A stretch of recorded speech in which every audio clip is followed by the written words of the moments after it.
Hi everyone, I'm Helene Glassberg. I'm a doctor at the University of Pennsylvania. I'm doing this video because I read this awesome story that was posted on a Facebook post that I'm part of, a big group of women. It's called Physician Mom Group, more than 70,000 doctor moms. One of these women posted a story that was it was published in the New York Times about this amazing person, but really an inspirational story on so many levels. And it really got me. It got me thinking about being a mom, about being a doctor, about maybe being a scientist, but doing more. And in the era of physician burnout, I really think doing more could help not just me, so I'm here a little selfishly, but a lot of people out there, not just doctors, although I'm focusing on doctors. I think your message could really help a lot of people and people who could use more. This is Dr. David Fajgenbaum. I'm going to let him introduce himself because he's got a lot to say, and I'd like to let him take over, at least with the intro. Who are you? Well, thank you, Helene. It's been so wonderful to chat with you and to get to know your journey and all the awesome work that you do. I'm David Fajgenbaum. I am an assistant professor here at Penn, where I conduct translational research, particularly into Castleman disease and the immune system. I first got interested in Castleman disease in kind of a non-traditional way. I was a medical student here at Penn when, out of nowhere, I became deathly ill with multiple organ failure. My liver, my kidneys, my bone marrow, my heart, my lungs all began to shut down, all for an unknown cause. I went from being totally healthy, treating patients, to literally dying in the ICU just a couple blocks away. It was a frightening time. The doctors didn't think I would survive, and in fact, I even had my last rites read to me about 11 weeks after I was first admitted to the hospital. Fortunately, obviously, I survived because the diagnosis was eventually made of Castleman disease, and I was treated with chemotherapy. And we were talking earlier about how in rare disease, getting the diagnosis is really important, but unfortunately for many rare diseases, there are no treatment options. And so Castleman disease was one of those. And though we got the diagnosis and though I received chemotherapy, I would go on to have relapse after relapse after relapse, with each one of them getting me closer and closer to death. I've considered that first time that I almost died when I had my last rites read to me to be kind of the start of my overtime. And we were talking earlier about how overtime, is this sense where every second counts. You can make a mistake in the first quarter of a game, but you can make it up in overtime, but you can make it up in overtime. If you make a mistake, the game's over. There's this heightened sense of awareness and importance, and I really live every day as though I'm in overtime. This is time I didn't think I would have, time that is so precious to me. And while I've been in this overtime state, and when I relapsed and nearly passed for the fourth time, that's when I decided to dedicate my life to trying to identify treatments and maybe even a cure for Castleman disease. I made a promise to my dad, my sisters, and my girlfriend, Caitlin, that I would do this, that I would fight Castleman disease.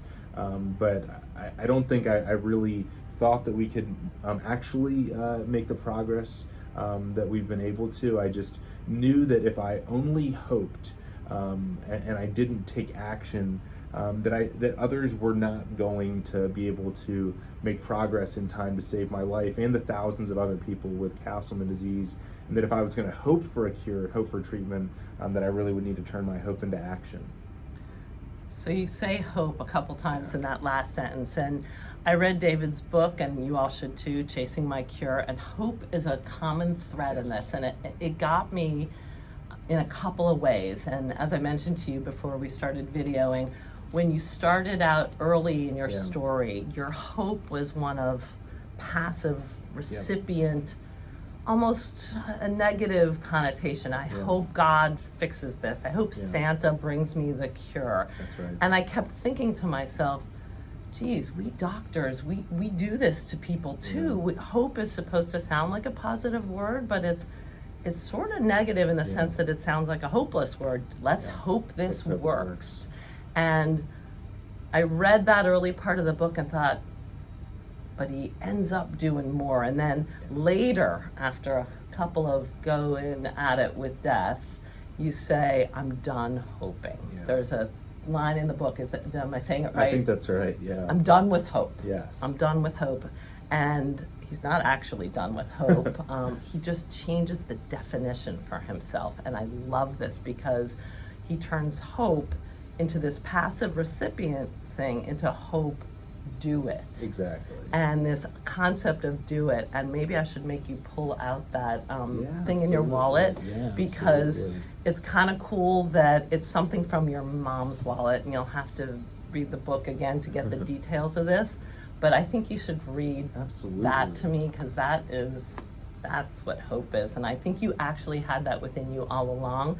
You just had to fight a few battles before you came to grips with it. I think you're so right. My mom was diagnosed with cancer and passed away during my sophomore year of college, and it was such a difficult experience, and I so struggled with losing her, because, as we were talking about earlier, her and I were so close. And after her passing, I remember I was really searching for direction. I was searching for guidance. I was going to go back to college, but I wanted guidance from my mom. You know, I turned to her for so much in my life, and when my dad and I were cleaning out her purse, we found the guidance that I was looking for. It's actually, if you can see, it's a newspaper clipping that is preserved with Scotch tape on on the back of a piece of cardboard, and I suspect this is probably a cereal box. She cut it off of something. Exactly. And so this was in her purse, and it was something that she kept with her, and so I keep it with me. It says, Pope John Paul II said it best in his address to the youths gathered at the Mass in Camagüey: Dear young people, whether you are believers or not, accept the call to be virtuous. This means being strong within, having a big heart, being rich in the highest sentiments, bold in the truth, courageous in freedom, constant in responsibility, generous in love, invincible in hope. And as we were chatting earlier, this concept of being invincible in hope, it led me to feel that being invincible in hope meant that you, once you hoped for something, once you prayed for something, you could feel confident and invincible that it was going to happen. If it was the right thing to happen, it would happen. And as I went through my own personal journey, and certainly watching my mom's passing, this concept that, like, what I hoped for, what I pray for is just going to happen because it's the right thing to happen, it made me realize that that maybe it's not so simple. And you're right, maybe I didn't stop hoping, but what I started doing was saying, if I'm going to hope for it, if I'm going to pray for it, if it's worthy of either of those things, then it's worthy of my action. And so, you know, when I was hoping for a treatment that could help me and help other patients, I started saying, well, what can I do? What actions can I take to get closer to that I was hoping for? And so for me, it was starting a foundation, the Castleman Disease Collaborative Network, and then dedicating my life and my career to studying Castleman disease and trying to advance research and drug development, which is partly why I'm sitting here with you today. I mean, your story is so inspirational. And, you know, I started out by saying I wanted to share your story because so many of us in the era of physician burnout need to be re-inspired. But it's more than that. It's us practicing as physicians, getting back to what's real, taking hope and getting into action and doing more and doing. Yeah. What is most rewarding? What is most challenging was one of my questions. Yeah, so I think the thing that's most rewarding now, so now I run this this research program focused on identifying treatments for Castleman disease patients around the world, and also advancing the concept of drug repurposing, so taking a drug approved for one condition and applying it to others. From a professional perspective, it's just so incredibly rewarding when I get to meet Castleman disease patients who are on a drug based on the work that we did here at Penn, a drug that I actually identified. It was developed 30 years ago for kidney transplantation. Sirolimus had never been used before in Castleman disease, but based on the laboratory work I did on my samples, I thought that maybe it could keep me alive. Maybe if I took it, I could make it to my wife and I's wedding date, which was 5 months in the future. And so based on that research, I decided to try it on myself, and kind of made myself the guinea pig, and thankfully that drug has worked. I haven't relapsed. It's been just a few days ago I celebrated 6 years that I've been in remission, which thank you, which is a huge milestone. That's huge for us. I was able to make it to my wife and I's wedding date. And we have a daughter, a 60-month-old daughter, Amelia. I told him not to blink. Yes, it's already, the 60 months have already gone by so fast.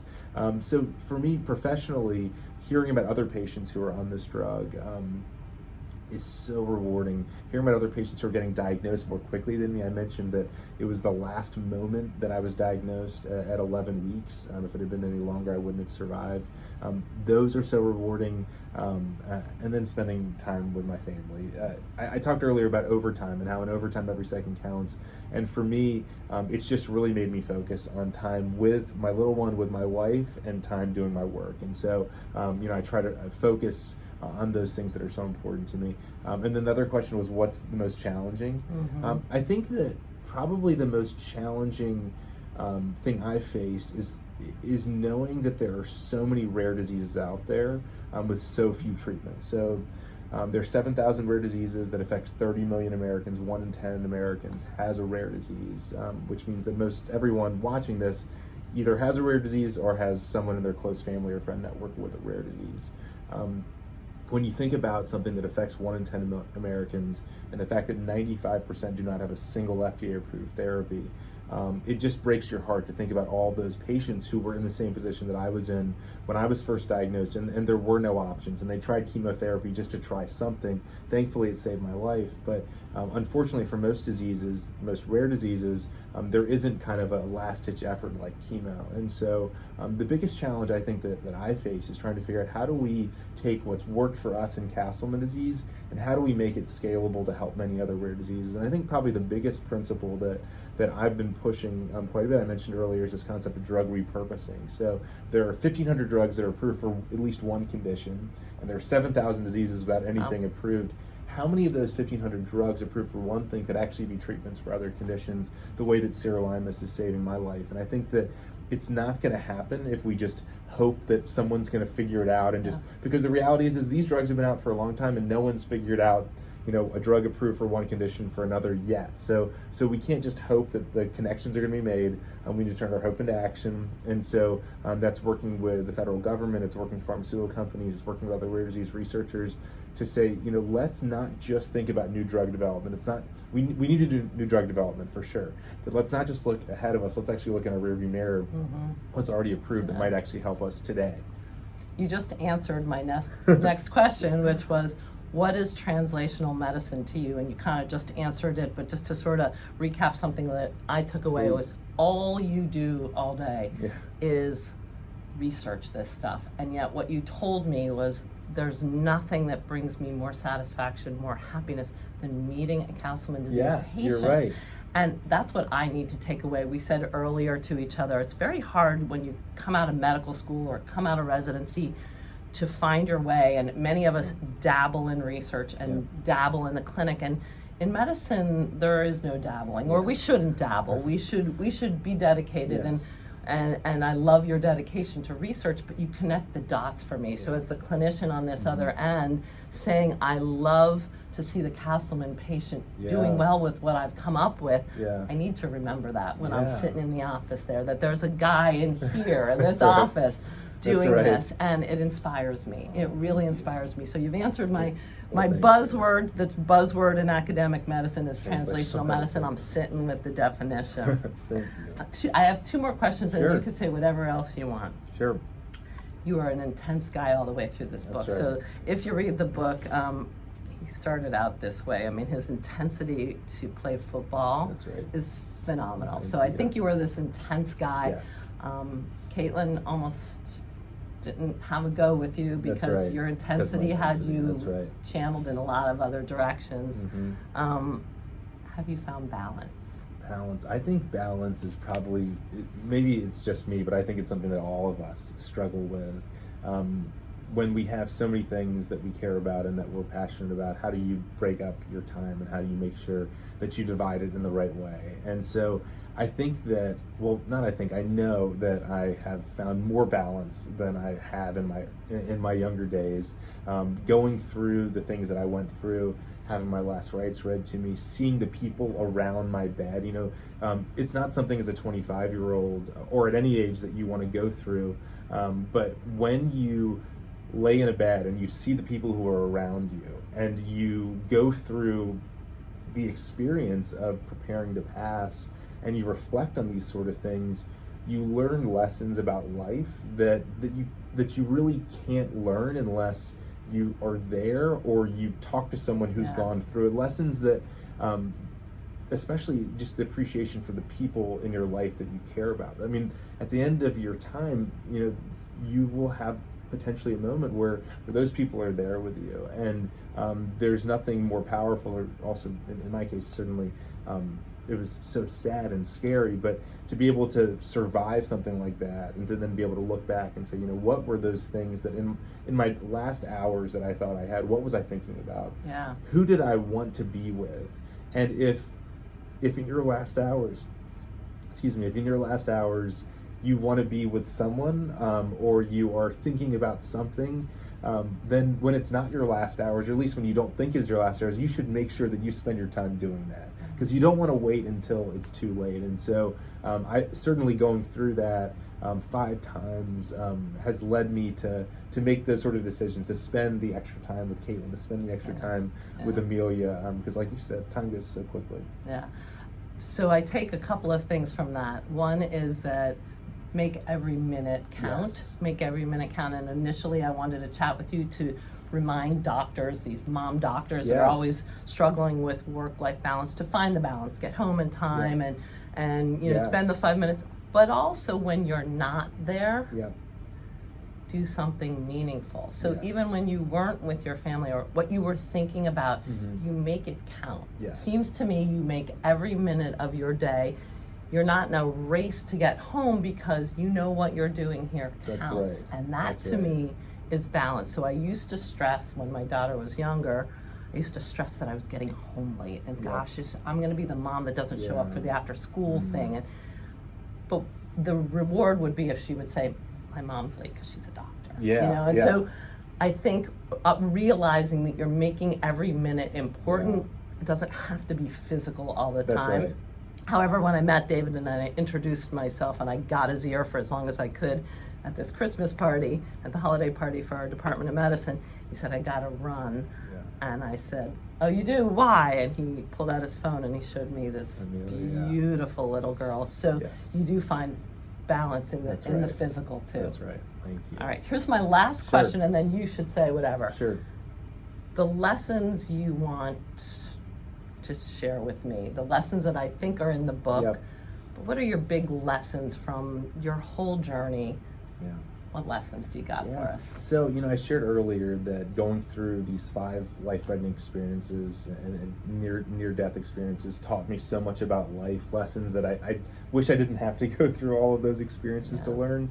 And so I really felt compelled. Some people say, you're living in overtime. You took probably a lot of time to write this book. How did you justify spending the time? And the way I really justified spending the time is that I wish I didn't have to go through all these things to learn these lessons. And I want to share these lessons with people like you and anyone else, so that way you don't have to go through the same things to learn them. And so I really wrote this book really with there are about 10 really key takeaways from my journey that